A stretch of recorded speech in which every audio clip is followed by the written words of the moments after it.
আজকে রাত্রে আমরা ঘুরতে ঘুরতে চলে গেলাম মানিকগঞ্জের সিংগাইরে। আর আমরা খাওয়ার জন্য কিছু খুঁজতেছিলাম, তো আমরা একটা বাজারের মতো পেয়ে গেলাম এবং সেখানে দেখলাম যে নান রুটি আর গ্রিল তৈরি হচ্ছে।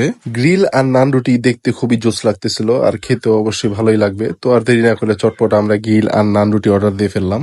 উইথিন 5 মিনিটস আমাদের গ্রিল আর নান রুটি গুলো চলে আসছে। দেখতে তো অবশ্যই অনেক ভালো লাগতেছিল আমার কাছে।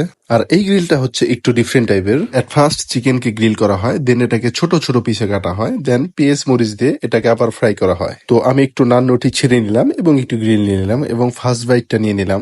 এক কথায় জাস্ট অসম। আর গ্রিলের সাথে যে হাড়গুলো থাকে এগুলো ভেঙে কেটে তারা একসাথে দিয়ে দেয়, তো খাওয়ার সময় একটু কেয়ারফুল থাকবেন। কিন্তু গ্রিলটা কিন্তু এক কথায় অসম। আর এইদিকে খাচ্ছে আমার বন্ধু জাহিদ। ও খেতে খেতে 2-3টা রুটি খেয়ে ফেলছে আর 2 প্লেট গ্রিল খেয়ে ফেলছে। কিন্তু ওকে যখন জিজ্ঞেস করলাম তোমার কাছে কেমন লাগছে, ও বললো না ভালো লাগে নাই। আর এই হচ্ছে হাবিব ভাই, যে এখনো একটা রুটি শেষ করতে পারে নাই। আর তার পাশে আছে রাশিদ ভাই, তারও একই অবস্থা। আর ওইদিকে বন্ধু জাহিদ 2টা কোয়ার্টার শেষ করে ফেলছে, ওর নাকি গ্রিল অতটা ভালো লাগে নাই। কিন্তু দেখা গেল যে শেষে ও আর একটা পার্সেল নিয়ে নিল। আর গ্রিলের কোয়ার্টার প্রাইস ছিল 100 টাকা আর রুটি ছিল 15 টাকা পিস। তো ভিডিওটা কেমন লাগলো, আল্লাহ হাফেজ।